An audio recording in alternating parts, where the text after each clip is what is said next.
করেছিলাম, খুব ভালোভাবে ভিডিওটা স্টার্ট করেছিলাম। অ্যান্ড ওই যে কথাই আছে না, যা হয় ভগবান আমাদের জন্য করে, মানে ভগবান করায় বলেই সেটা হয়। তো আমি ভাবিনি এত তাড়াতাড়ি এই জিনিসটা আমার সাথে হবে।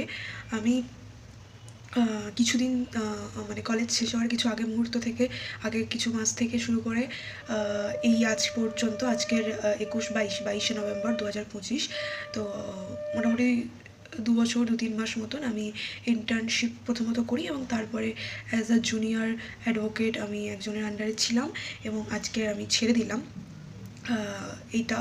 এইটা আমি কাউকে ছোট করছি না, আমি শুধু এই ভিডিওটা করে রাখছি যে অনেক মানুষ আমাকে অনেক সময় ছোট করেছে, আমাকে বলেছে যে আমি কিচ্ছু করতে পারবো না, আমি কিছু মানুষের ক্ষতি করে দিতে পারি ইন্টেনশনালি। অনেস্টলি আমি বলো আর আমার বাবা মা বলো, আমরা কোনোদিন কারো খারাপ চাইনি, এবং সেই বাবা মায়ের সন্তান আমি, তো অবভিয়াসলি আমি কখনো তো কারো খারাপ চাইনি যেরকম হোক। কারণ অনেক মানুষ আছে ছোটোবেলা থেকে, যদি আমি গল্প বলতে শুরু করি ডেফিনেটলি আমি তোমাদের সাথে ছোটো ছোটো করে গল্পগুলো শেয়ার করবো।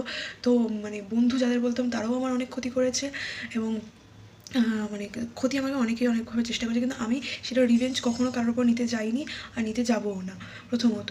দ্বিতীয়ত, যারা মনে করে যে আমার দ্বারা কিছু হবে না, আমি জাস্ট এই ভিডিওটা করে রাখছি। আমি জানি না আমি কোনোদিন কিছু করতে পারবো কি না, কিন্তু যদি কোনোদিন কিছু করতে পারি তাহলে এই ভিডিওটা আমি দেখবো এবং ভাববো, ভাগ্যিস সেদিনকে তারা আমাকে বলেছিল এবং ভিডিওটা আমি করে রেখেছিলাম যে আজ আমি কিছু করতে পেরেছি। তোমরা যারা আমাকে আশীর্বাদ করতে চাও তারা করতে পারো, আর যারা না চাও তারাও নাও করতে পারো। কারণ আমার বাবা মা এতক্ষণ ধরে, আমার বাবা মা আমাকে যা বুঝিয়েছে অ্যান্ড আমার বাবা মা আমাকে যেভাবে সাপোর্ট দেখিয়েছে, আমি সত্যিই মানে অনেকটা ভরসা পেয়েছি। মা আমাকে বললো যা স্নান করে নে, স্নান করে তোর যা দুঃখ কষ্ট সব ধুয়ে ফেল আর একটু নতুন করে স্টার্ট কর, তুই যেটা এতদিন ধরে করতে চাইছিলিস, তোর পথে বাধা ছিল, তুই স্টার্ট কর, স্নান টান করে সব কিছু ধুয়ে ফেলে, এরকম একটা বলে না, ওরকম ব্যাপার। তো ভাবলাম স্নান করার আগে ভিডিওটা করি, কারণ এই যে এখন যেটা ফিল করছি, আমি যদি সিরিয়াসলি একবার মানে সব কিছু ভুলে যাই তখন এই ফিলিংসটা আমার ভিতরে আসবে না। তো ভাবলাম ভিডিওটা একবার করেই নিই, বানিয়ে রাখি। দ্বিতীয় কথা হচ্ছে যে আমার বয়স হচ্ছে 24 বছর কিছু মাস। তো একটা 24 বা 25 বছরের মেয়ে হয়ে, কিংবা ছেলে তোমরা বলতে পারো, অনেকে আমাকে অনেকবার বলেছে, যারা বলেছে তারা যদি ভিডিওটা দেখো তারা নিশ্চয়ই মনে থাকবে যে তুই তো মেয়ে, তোর টাকার কী দরকার, তোর টাকা ইনকাম করার কী দরকার। এবং সেরকম স্কুল লাইফে থাকতে থাকতে আমি শুনেছি আমার আশেপাশে যাদের ছেলের বাবা মা রয়েছে তারা মারা বলতো, তুই তো মেয়ে, তোর অত পড়াশোনা না করলেও চলবে, সে তো বিয়ে হয়ে যাবে, অত পড়াশোনার পিছনে দৌড়াদৌড়ি করতে হবে না, সারাদিন টিউশনি, সারাদিন পড়া, ভোরবেলা সারা রাত পড়া, এত করার দরকার নেই। তো কাজের ক্ষেত্রেও সেটা শুনেছি যে তোর তো টাকা দরকার নেই। যারা আমাকে চেনে, যারা আমার পরিবারকে চেনে, তারা জানে যে আমার বাবা কোনো সরকারি চাকরি করে না, কিংবা কোনো কোম্পানিতে বা প্রাইভেট কোম্পানিতেও চাকরি করে না।